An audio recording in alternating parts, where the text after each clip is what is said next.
Alrighty, yo, what's up guys? It is Buzzer here today, back with another video. Hope you guys are doing absolutely fantastic. Today guys, we're going to be talking about and discussing whether you should sell your current console, or what will be soon the last gen consoles, aka the PS4, the Xbox One, etc. You know what we're talking about here.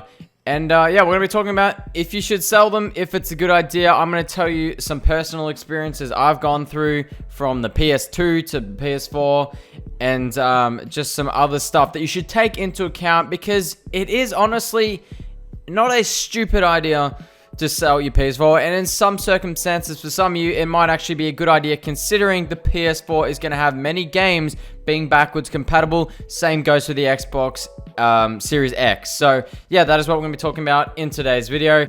Before we get started, I'd like to remind you that I've been streaming on Twitch most days, and recently, or we're about to be streaming the new Minecraft update, which is going to be probably out by the time you're watching this video. And yeah, make sure you subscribe to the channel, as well as put the bell notification on if you are new. I'd really appreciate it. But yeah, so let's go ahead and start with saying what I would recommend for you guys, and then towards the end of the video we're going to talk about my personal experiences from when I transitioned to a PS2 to a PS4. I never actually owned a PS3 during the prime of that console, or you know, the PS3, Xbox 360. I didn't own any of those. I went from a PS2 all the way to PS4. We'll talk about that later though. Now, what would I recommend to you guys? I'm going to say it straight up. If you're here just for a simple answer and no explanation, I'm going to go ahead and say it is probably best to keep your current console for the years to come, okay? It might change, but I'm going to say right now, it would probably be best to keep it, and I'm going to explain why.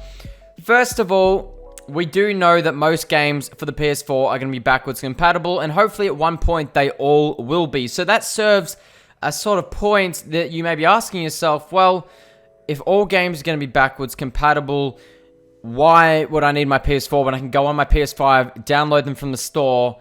I can make more money off these games and also get them back for free off the PlayStation Store. Now, this is true for a majority of games, okay? And definitely games that you've bought digitally on the PS4 or Xbox One. I'm going to really just be talking about PS4 because I don't have an Xbox. I've never owned an Xbox.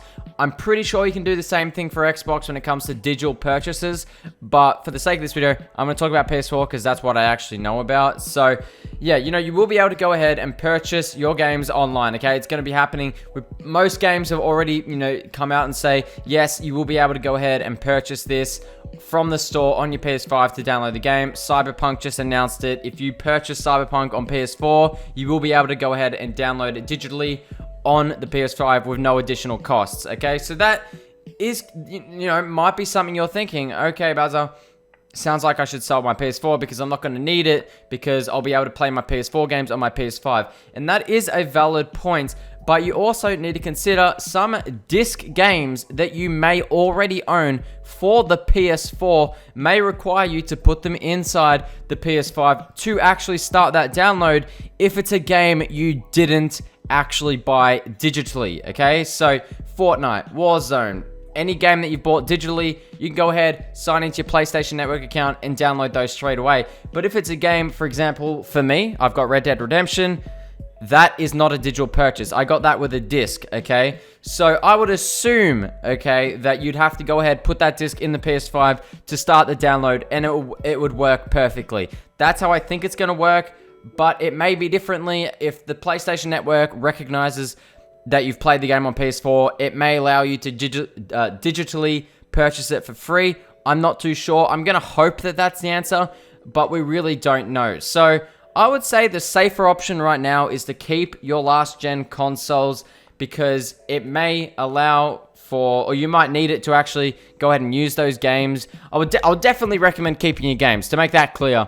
Definitely recommend keeping your games. The console itself may not be needed, but that's where it comes into my personal experience, where it is just good to have the last gen console just for nostalgia factors. In, you know, 5 to 10 years, maybe there will be some games that are not backwards compatible, okay? It's probably going to happen, to be completely honest. There probably will be some games that aren't backwards compatible. There might just be some better things about the PS4, or who even knows?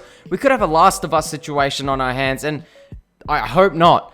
But if somehow it goes terribly wrong and the PS4 ends up being still played more than PS5 for some odd reason, which I highly doubt will happen, you're going to want your PS4 or last gen console. But if you're in a position where you're looking to, let's just say that you are, I guess, struggling for money, you can't go ahead and buy the PS5 straight away, but if you sell your PS4 and all its games, you might make, I don't know, $300, and that's going to allow you to get the PS5, then that's really up to you. Maybe that is the right decision, because that's the position I've been in before, like 10 years ago when I was upgrading to my PS4 from my PS2. Not quite 10 years ago, but yeah, I sold all my PS2, all the games in order to get my PS4. I regret that now, because the PS2, it was my original PS2, okay? I'm never going to get that back. I don't know who's got that. I can't go ahead and play my PS2 games. And back then, it was definitely a stupid idea, considering backwards compatibility wasn't a thing at the time. I wish I didn't do it, but at the time, I needed that to get the PS4, and that is what really meant the most to me. So at the time, it was a great decision. Now I really regret it and wish I had my PS2, because I still don't have a PS2. I own a PS3, PS4, and my PC. So yeah, you got to think about that. You got to think about the future. Are you going to regret your decision of getting rid of the PS4 for who knows what reason? And there may be the actual money saving factors of you might need your PS4 games to install them on PS5. I don't know why. Hopefully it's not like that, and you can just go ahead and download any game that was connected to your PlayStation Network account, but we don't know. But yeah, let me know what you guys are doing. I think the main thing to take away from this is, honestly, keep it if you can. If you really need the money to get a PS5, then sure. It's not going to be the worst thing, because you'll be able to get most of your games from your PS4 or even your Xbox One and go ahead and download them on these next-gen consoles. So yeah, that's about my 2 cents for this situation, and I'm sure a lot of you have been thinking about this. Like, obviously, you can't even pre-order these consoles yet, but probably in a month or two, I would say you will be able to start pre-ordering these consoles. And yeah, we don't know the price yet, but they could be worth a lot of money. I mean, we know they're going to be worth, obviously, a decent amount of money, but who knows? We'll only really know until that gets announced, and that may change your situation and opinion on all of this. Maybe it will come down to you definitely selling your console. Who really knows? But yeah, let me know your thoughts down below, what you would suggest, what your situation is, and what you're planning on doing. Thank you guys so much for watching. My name's been Bazza. Make sure you subscribe, like, follow my Twitch. I've been streaming. It's been great. Hope you all have a great day. Peace out, and bye-bye.